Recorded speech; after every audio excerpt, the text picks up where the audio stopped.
Hi there, and welcome to the Introduction to Human Resource Management. This is Dr. J. Kent Gregory, and I'll be taking you through what I think are the high points of Chapter 1 of Human Resource Management by Laura Portolese.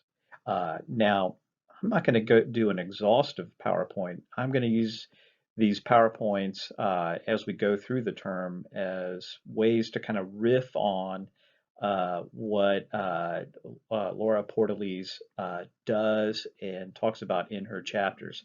Because I think the chapters and what she does is really very good.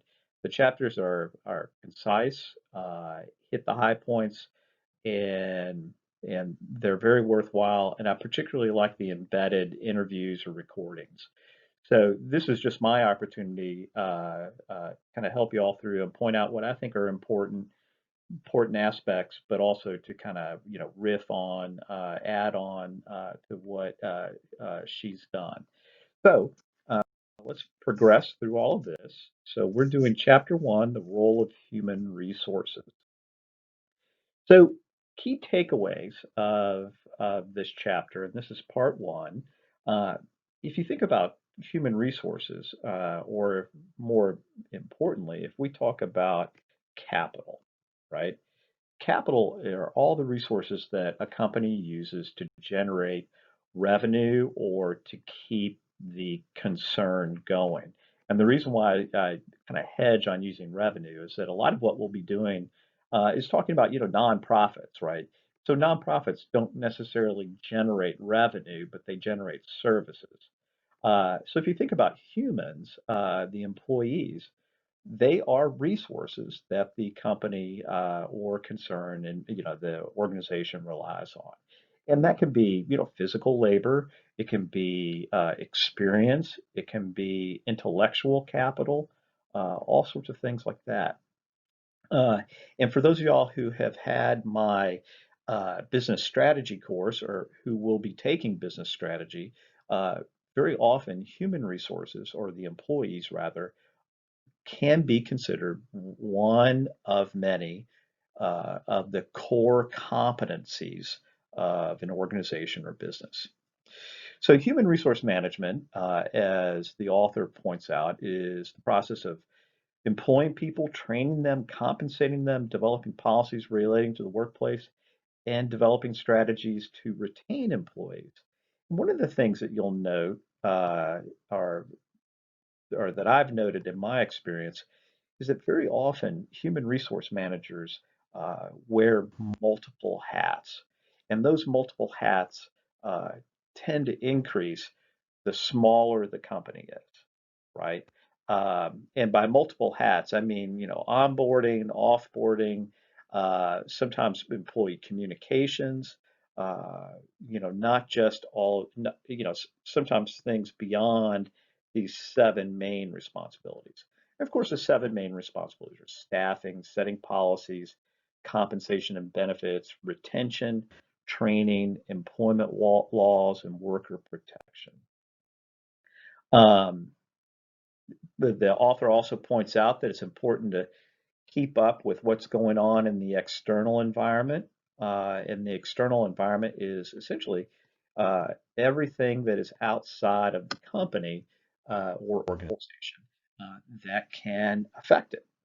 And so she points out, or the author points out, the trends towards flexible schedules in telecommuting. Obviously, these are things that have accelerated, if you will, over the COVID-19 pandemic.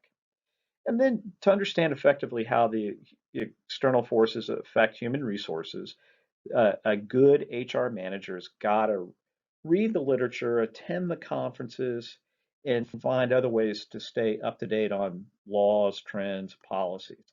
And what you'll find, or what I've found, is that very often there are HR discussion groups. Uh, so, for example, in Louisville, there's there's a discussion group among the HR heads of all of the nonprofits, or many of the nonprofits, I should say, in the Louisville, Kentucky area. So they constantly are, going back and forth and meeting, emailing each other for advice or, you know, questions about how situations should be handled, I should say. Um, and then key takeaways part two. So there are a lot of skills crucial to human resource management. A lot of these are fairly obvious. You've got to be able to organize and multitask. I think that's pretty common among most jobs nowadays anyway, particularly those in the white collar arenas. Um, Communication skills are necessary, right? You've got to be a good communicator. And I would add to this, and it's somewhat related to a sense of fairness and strong ethics. Uh, you know, a somewhat even keel personality or an even keeled nature, um, because you'll very often be dealing with some stressful situations or situations where employees are stressed. A lot of that comes with, insurance or benefits or, for lack of a better word, the baggage that some employees may bring to work. I mean, an employee may have had a tragedy, and that is going to affect how they, uh, uh, perform at work.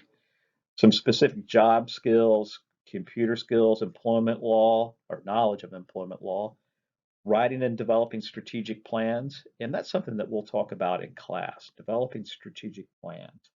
Because a human resource officer is a crucial component, as the interview with Jack Welch noted, a crucial component of the business strategy taken on or devised by an organization or business. Finally, some other key takeaways. The strategic plan. Uh, Many people find themselves sometimes accidentally in the role of an HR manager, and there are a lot of certification exams that one can take to boost your knowledge.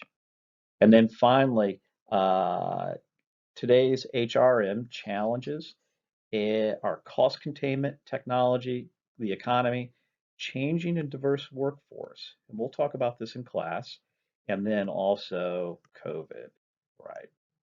So that's what I wanted to point out, and I hope you enjoyed that, and I look forward to seeing you in class.